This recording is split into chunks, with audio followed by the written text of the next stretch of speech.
Good day, everyone. I am Teacher Justin, and I am here to report about the teacher curriculum in continuation with the Part 5 processes and concerns in curriculum development. So, we will start with the letter D, curriculum approaches. Within the overall process of planning, implementation, and evaluation of the curriculum, developers and practitioners may use among the following approaches. First, we have the behavioral approach. So for behavioral approach, we have here the achievements of objectives is of a primary importance. Success of the curriculum is based on whether objectives are attained. Second, managerial approach. The overall process and the decisions about the curriculum implementation are of primary importance. The school principal is both the curriculum and instructional leader. Third, systems approach. The interactions among the various elements of the instructional process, the stakeholders, are of primary importance. Instructional elements such as administration, instructions, and evaluation are of the same importance. And lastly, humanistic approach. The total development of the learner is of a primary importance. All elements of the curriculum must be geared towards the holistic development of learners. Letter E, curriculum designs. Various templates of the overall curriculum structures may be used by curriculum developers. Bilbao et al. 2008 identified the following structures. First, we have here the subject-centered structures or focus on content.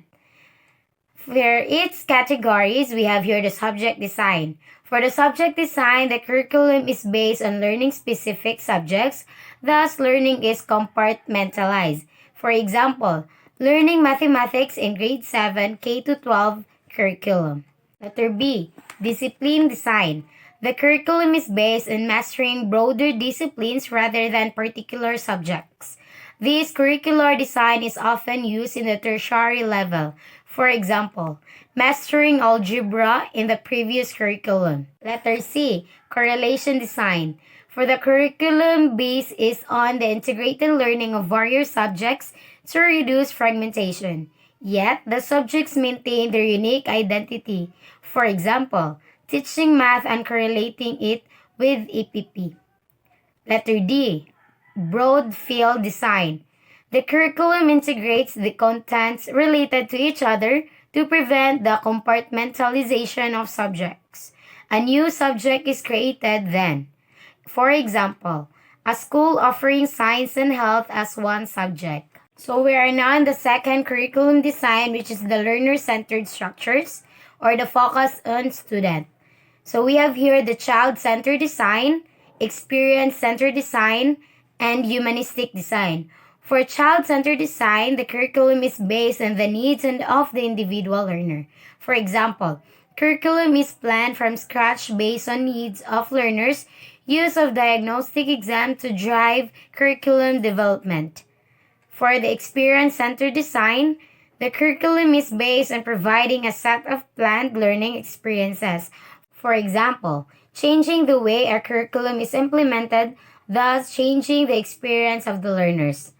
And lastly, the humanistic design. The curriculum is based on the goal of self-actualization of learning. For example, a subject-centered curriculum is added other humanistic elements such as values formation, practical skills to enrich curriculum.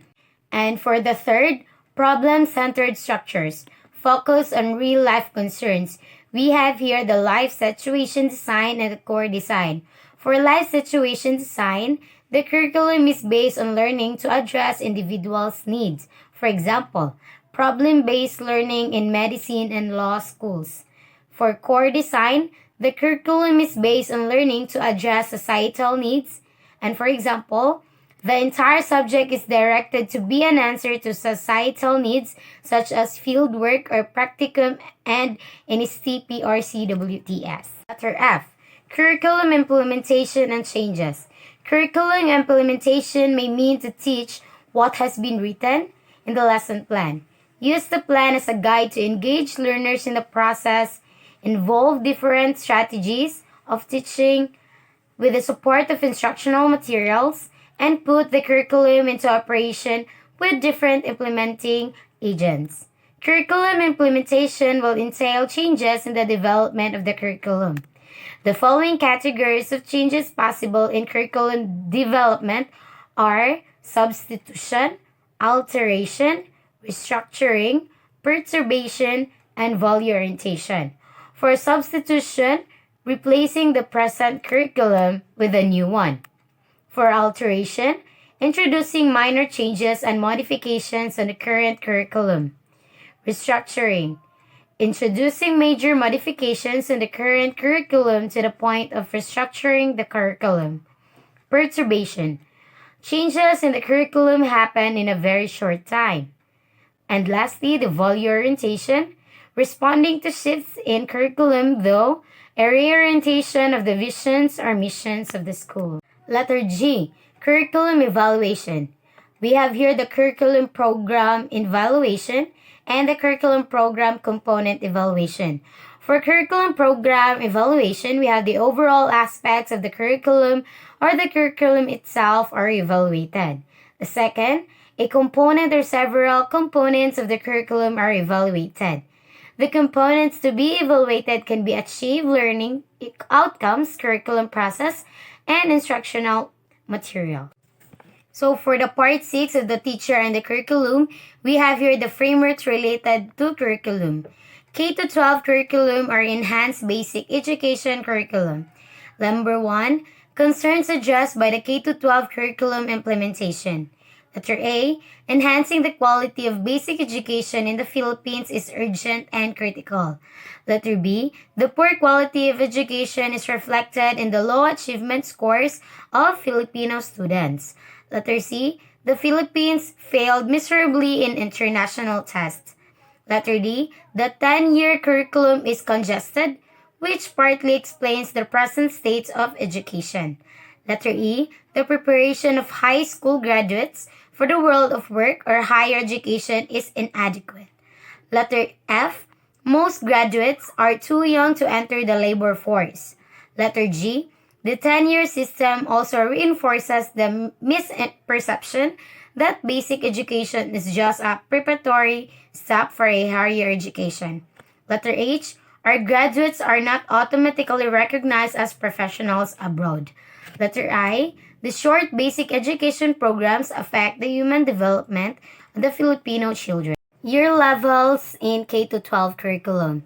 Kindergarten, elementary grades 1 to 6, junior high school grades 7 to 8, exploratory TLE, junior high school grades 9 to 10, specialized TLE and C1, PQF level 1, senior high school grades 11 to 12 in C2, PQF level 2. For senior high school programs, for tracks and standards and types of subject, for tracks and standard, we have here the academic level, general academic, STEM, ABM or UMS. For technical vocational livelihood, we have here the home economics, agri-fishery, industrial arts, and ICT. For sports and art design. For the types of subject, core subjects, contextualized applied subject, and contextualized specialized subject. And letter B, inclusive components of the K-12. First is the alternative learning system. The alternative learning system is a response to the formal education in the K-12 curriculum. And that would be all for my report. Thank you.